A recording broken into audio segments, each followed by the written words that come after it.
انس ایک رات اچانک بنا کسی اطلاع کے گھر آ گئے۔ وہ آخری لمحہ جمعہ اور آخری ملاقات تھی۔ طویل جدائی کے بعد اچانک نمودار ہوئے، اور جب دروازے پر کھڑے اپنی کھلی باہوں کے ساتھ سامنے آئے تو بیان کو لگا جیسے سارا جہان ان کی آغوش میں سمٹ آیا ہو۔ اس بار انہوں نے خلاف معمول سیدھا اپنے بچوں کی طرف رخ کیا، ضد کر کے انہیں نیند سے جگایا اور باری باری دونوں کو بانوں میں اٹھایا، کبھی فضا میں اچھالتے اور پھر سینے سے لگاتے، بار بار انہیں گود میں گھماتے، جیسے آنے والے دنوں کی تنہائی کے لیے ان کی ہنسی اور معصوم خوشبو کو اپنے اندر محفوظ کر لینا چاہتے ہوں۔ انس کبھی صوفے پر بیٹھتے، کبھی زمین پر دراز ہوتے اور کبھی بستر پر لیٹ کر دونوں بازو پھیلا دیتے۔ ان کا بدن تھکن سے نڈھال تھا، اور پہلی بار انہوں نے کھل کر اس تھکن کا اعتراف کیا۔ ہم دیر تک باتیں کرتے رہے۔ میں نے ان کے چہرے پر ایسا انکسار اور تھکن دیکھی جو پہلے کبھی نہ تھی۔ پہلی بار انہوں نے کہا کہ انہیں سکون اور ایک سادہ بے خوف زندگی کی چاہت ہے۔ اس شب انس کے پاس نہ موبائل فون تھا، نہ خبریں، نہ ہنگامے۔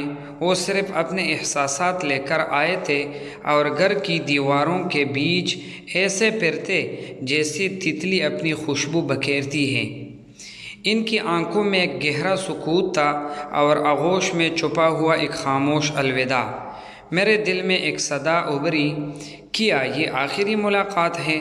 مگر میں نے اس صدا کو دبا دیا اور خود کو قائل کر لیا کہ یہ صرف شوق کی شدت ہے، وداع کی کیفیت نہیں۔